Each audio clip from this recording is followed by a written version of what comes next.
नमस्कार, मी सुनील. आपण पाहतात आवाज इंडिया मराठी. आता एक नजर टाकूयात महत्त्वाच्या घडामोडींवर. महाराष्ट्र राज्यसभा निवडणुकीसाठी उमेदवारी अर्ज दाखल करण्याचा आजचा शेवटचा दिवस होता. दोन्ही प्रमुख राजकीय आघाड्या महायुती आणि महाविकास आघाडी यांनी आपले उमेदवार जाहीर करून अर्ज दाखल केले. महायुतीकडून केंद्रीय राज्यमंत्री रामदास आठवले यांनी उमेदवारी अर्ज दाखल केला. त्यांच्यासह भाजपचे विनोद तावडे, रामराव वडकुटे आणि माया युनाते हे देखील राज्यसभेच्या उमेदवार असतील.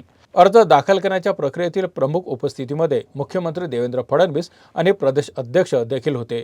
दुसरीकडे महाविकास आघाडीकडून ज्येष्ठ नेते शरद पवार यांनी राज्यसभेसाठी आपला अर्ज दाखल केला. राष्ट्रवादी काँग्रेसच्या कोठ्यातून पार्थ पवार यांनी अर्ज दाखल केला. शिवसेनेकडून शिंदेच्या गटाने एकच उमेदवार जाहीर केला. ज्योती वाघमारे यांनी अर्ज दाखल केला. परंतु रोहित टिळकांचा उमेदवारी अर्ज दाखल करण्यात आला नाही. त्यामुळे राज्यसभेच्या 7 जागांसाठी 7च अर्ज दाखल झाले आहेत, ज्यामुळे निवडणूक बिनविरोध होणार असल्याचं स्पष्ट झालं आहे.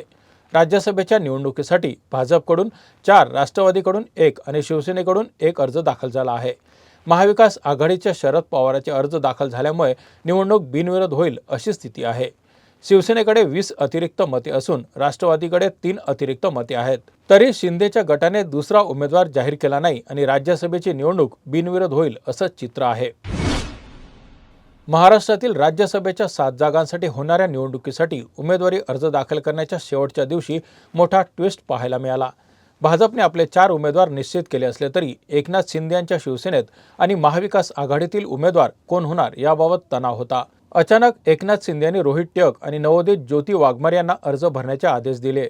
विशेष म्हणजे ज्योती वाघमारे या आक्रमकपणे शिंदे गटाची बाजू मांडत असलेल्या तरुण नेत्यांपैकी आहेत आणि त्यांना राज्यसभेसाठी संधी मिळेल असे कोणीही अपेक्षित नव्हतं. यामुळे महाविकास आघाडीचा एकमेव उमेदवार निवडून येईल की नाही याबाबत साशंकता निर्माण झाली आहे. राज्यातील 7 राज्यसभेच्या जागांसाठी निवडणूक बिनविरोध होणार आहे. महायुतीकडून 6 आणि महाविकास आघाडीकडून शरद पवार 1 जागा मिळवणार आहेत. शरद पवार यांनी संसदेतील पायरी चढण्यासाठी मतदारांशी प्रामाणिक राहण्याचं महत्त्व सांगितलं आहे. सुप्रिया सुळे यांनी पार्थ पवारांना संसदेतील कान उघडे ठेवणे, कमी बोलणे आणि बोलायची वेळ आली की अभ्यासपूर्ण बोलण्याचा सल्ला दिला. याशिवाय अजित पवारांच्या अपघातावर पारदर्शक चौकशी होण्यासाठी सर्वांची मागणी आहे असं सुप्रिया सुळे यांनी म्हटलं आहे. भाजपने मुंबई प्रदेश कार्यकारिणी जाहीर केली आहे. अमित साटम यांनी आज या नव्या कार्यकारिणीची घोषणा केली.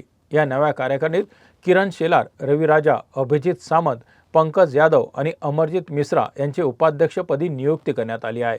तर राजेश शिरवडकर, पवन त्रिपाठी, श्वेता परुळकर आणि विनोद शेलार यांची महामंत्रीपदी निवड झाली आहे. याशिवाय कोषाध्यक्षपदी किरीट बन्साळ यांची नियुक्ती करण्यात आली असून युवा मोर्चा अध्यक्षपदी दीपक सिंह यांची निवड झाली आहे. विशेष म्हणजे प्रसिद्ध सरकारी वकील उज्ज्वल निकम यांचे सुपुत्र अनिकेत निकम यांच्यावरही भाजपने मोठी जबाबदारी सोपवली आहे. मुंबई भाजपच्या प्रवक्तेपदी अनिकेत निकम, निरंजन शेट्टी, अजय सिंह आणि सुमिता सिंह यांची नियुक्ती करण्यात आली आहे. या नव्या कार्यकारिणीमुळे मुंबई भाजपच्या संघटनात्मक कामकाजाला अधिक बळ मिळेल अशी अपेक्षा व्यक्त केली जात आहे. महाराष्ट्रात ई-चलन प्रणाली विरोधात आणि पोलिसांकडून होत असलेल्या कथित डिजिटल दरोड्याच्या विरोधात व्यापारी आणि वाहतूकदार संघटनांनी तीव्र आंदोलन सुरू केलं आहे. महाराष्ट्र ट्रान्सपोर्ट ॲक्शन कमिटीने आज मध्यरात्रीपासून बेमुदत संपाची घोषणा केली असून त्याचा परिणाम मुंबई, पुणे आणि ठाणे यासारख्या प्रमुख शहरातील वाहतुकींवर दिसून येत आहे. ठाण्यातील मुलुंड जकातनाका परिसरात बस ओनर सेवा संघ आणि इतर संघटनांनी काळे झेंडे दाखवत बसगाड्या रस्त्यावर थांबवल्या. त्यामुळे काही काळ चक्काजामची परिस्थिती निर्माण झाली होती. पुण्यात रिक्षा संघटना आणि मालवाहतूकदार संयुक्त कृती समितीनं जिल्हाधिकारी कार्यालयासमोर निदर्शनं केली. या आंदोलनादरम्यान 2 तास रिक्षा सेवा आणि प्रवासी मालवाहतूक बंद ठेवण्यात आली.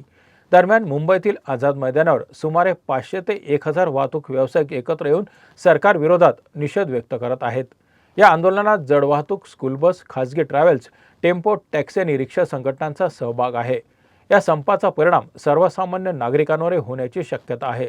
स्कूल बस संपात सहभागी झाल्यामुळे विद्यार्थ्यांना, विशेषतः बोर्ड परीक्षांना अडचणी येऊ शकतात. तसेच दूध, भाजीपाला आणि इंधन पुरवठ्यावर पुढील 48 ते 72 तासात परिणाम होण्याची शक्यता वर्तवली जात आहे. भायखळ्यातील वीरमाता जिजाबाई भोसले वनस्पती उद्यान आणि प्राणी संग्रहालयात आशियाई सिंहाची जोडी आणण्यासाठी हालचाली सुरू झाल्या आहेत. मुंबईच्या महापौर रितू तावडे यांनी गुजरातचे मुख्यमंत्री भूपेंद्र पटेल यांना पत्र पाठवून जुनागड येथील सक्करबाग प्राणी संग्रहालयातून सिंहाची जोडी उपलब्ध करून देण्याची विनंती केली आहे। प्राणी संग्रहालयातील जैवविविधता वाढवणं आणि पर्यटकांचं आकर्षण वाढवणं हा या मागणीमागील मुख्य उद्देश असल्याचं पत्रात नमूद करण्यात आलं आहे। गुजरातकडून सिंह मिळाल्यास त्याबद्दल काही प्राणी किंवा पक्षी देण्याची शक्यता असून पेंग्विनसह काही पक्ष्यांची यादी सादर करण्यात आल्याची माहिती अधिकाऱ्यांनी दिली आहे। सध्या प्राणी संग्रहालयात वाघांची जोडी, अस्वल, हरणे, हत्ती, माकडे, अजगर आणि विविध प्रकारचे पक्षी असे अनेक प्राणी पाहायला मिळतात। क्रिकेट विश्वातील मास्टर ब्लास्टर सचिन तेंडुलकर यांचा मुलगा अर्जुन तेंडुलकर आणि सानिया चंडोक यांचा विवाह सोहळा आज मुंबईतील सेंट रेजिस हॉटेलमध्ये पार पडला। या भव्य समारंभात बॉलिवूड सेलिब्रिटी, क्रीडा क्षेत्रातील दिग्गज, उद्योगपती आणि राजकीय क्षेत्रातील मान्यवर उपस्थित होते। मुख्यमंत्री देवेंद्र फडणवीस आणि उपमुख्यमंत्री एकनाथ शिंदे यांनी नवदाम्पत्याला शुभेच्छा दिल्या आणि सचिन तेंडुलकर तसेच संपूर्ण तेंडुलकर कुटुंबियांचे अभिनंदन केलं। लग्नापूर्वी हळद आणि मेहंदी समारंभ देखील थाटात पार पडला होता, ज्याचे फोटो सोशल मीडियावर व्हायरल झाले। वरमाला समारंभानंतर नवदाम्पत्यावर फुलांचा वर्षाव करण्यात आला। या खास क्षणी दोघेही अत्यंत आनंदी दिसत होते। चाहत्याकडून नवदाम्पत्याला शुभेच्छांचा वर्षाव होत आहे। या बातमीपत्रात इथेच थांबत आहोत। पाहत रहा आवाज इंडिया मराठी।